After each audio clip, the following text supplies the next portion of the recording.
Now, I'm not going to make a prediction here about whether Joe Rogan is going to end up staying with Spotify. Now, for those that have heard those names over and over again and don't quite know why anyone's talking about them, let me explain. Spotify is an app you can get on your phone to have all of the music in the world. Now, they have decided to spread their business by paying podcasters, people who make sort of little digital radio shows, lots of money to make sure that they only release them on the Spotify app.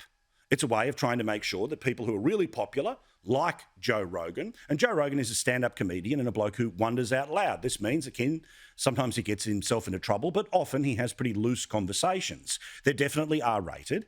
But as you know, people have blown their top about his position when it comes to COVID, either being outright misinformation or at least just not singing off the song sheet.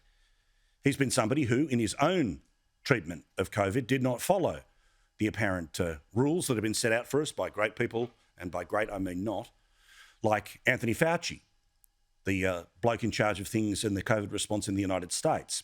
Well, people have been trawling even deeper into this situation, and it is getting slightly worse for Joe Rogan, because apparently 113 episodes have been purged recently. Why? Because they found an awful lot of them had the N-word in them, including the host, a stand-up comedian, using the N-word in these conversations. Joe Rogan said this about that.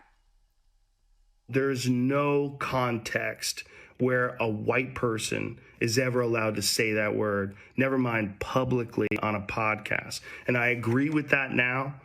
I haven't said it in years, but for a long time, when I would bring that word up, like if it would come up in conversation, instead of saying the N-word, I would just say the word. I thought as long as it was in context, people would understand what I was doing.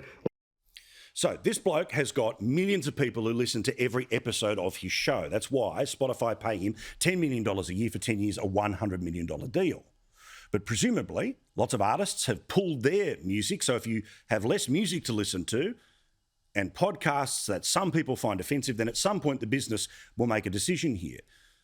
We don't know exactly what's going to happen with Joe Rogan, about whether he's okay that over 100 episodes of his show have now disappeared from the platform. Will he pull himself out of it, or will Spotify have to make a $10 million choice that way or that way? Either way, they're going to cause trouble in both directions. But about the fundamental problem that some people have with Joe Rogan, which is the wondering out loud, being unpopular, or maybe even getting into disinformation in things like COVID. A person who is normally of the left, but at least is old school enough. And you see this with people like Bill Maher, the American comedian. People who believe that free speech means even weird speech should be free. It shouldn't be cancelled. Jon Stewart, the American comedian, said this on a recent digital conversation of his program, which used to be here on Foxtel, but is now over on Apple TV. Don't leave, don't abandon, don't censor, engage. I'm not saying it's always going to work out fruitfully, but I'm always of the mindset that engagement, and especially with someone like a Joe Rogan, who is not, in my mind, an ideologue in any way,